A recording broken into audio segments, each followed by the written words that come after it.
நபி அய்யூப் அலைஹிஸ்ஸலாம் அவர்களுடைய இந்த வெற்றிக்கு என்ன காரணம்?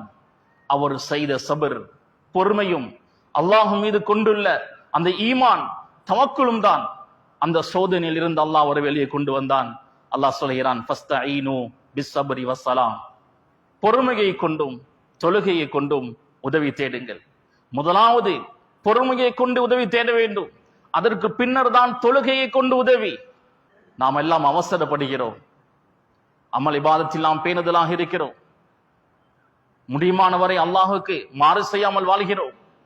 இப்படி இருந்து கூட எங்களுக்கு ஏன் வாழ்க்கையில் இவ்வளவு சோதனை, ஏன் இவ்வளவு கஷ்ட துன்பங்கள், ஏன் இவ்வளவு பிரச்சனைகள், சோர்வடைகிறோம்? நபி அய்யூப் அலைஹிஸ்ஸலாம் 18 வருடங்கள் சபுர் செய்தார்கள், பொறுமை செய்தார்கள். இருந்ததை விட பன்மடங்காக அல்லாஹ் அவருக்கு கொடுத்தான். என்னுடைய வாழ்க்கையில் பிரச்சனைகள் ஏற்படுகிறதா, கஷ்ட துன்பங்கள் ஏற்படுகிறதா? சபுரை உண்டாக்கி கொள்வோம், பொறுமையை கடைபிடிப்போம்.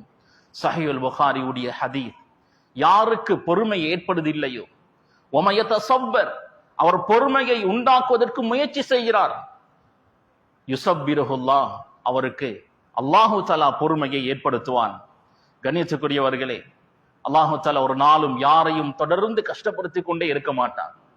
இன்ன மஅல் உஸ்ரி யுஸ்ரா, கஷ்டத்தோடு லேசையும் அல்லாஹு தஆலா வைத்திருக்கிறார்.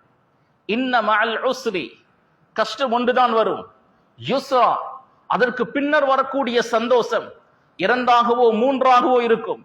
ஆயிஷா சித்திகா ரலியல்லாஹு அன்ஹா அவர்கள் சொல்வார்கள், ஒருவருக்கு அல்லாஹ் ஒரு கஷ்டத்தை கொடுத்தால் அதற்கு பின்னர் 2 சந்தோஷங்கள் வராமல் இன்னொரு கஷ்டம் வராது. சிலர் அவர்களுடைய பாவங்களினால் தண்டிக்கப்பட்டு கொண்டே இருப்பார்கள். ஒவ்வொரு பாவத்திற்கும் உலகத்திலேயே தண்டனை இருக்கிறது, ஆகிரத்திலும் தண்டனை, உலகத்திலும் தண்டனை. நாம் செய்யக்கூடிய பாவங்கள் எங்களுடைய வாழ்க்கையில் முசீபத்துகளை, கஷ்ட துன்பங்களை, பிரச்சனைகளை, மன உளைச்சல்களை உண்டாக்கும். ஆனால் அல்லாஹ் சோதிக்கக்கூடிய நேரம், அல்லாஹுடைய விஷயத்தில் சரியாக இருக்கும் போது அல்லாஹ் சோதிப்பான். அந்த சோதனையில் ஒரு கஷ்டம் வந்தால் பல லேசுகளை, சந்தோஷங்களை அல்லாஹ் தந்துவிட்டு தான் இன்னொரு கஷ்டத்தை தருவான். இது அல்லாஹுடைய சுன்னா.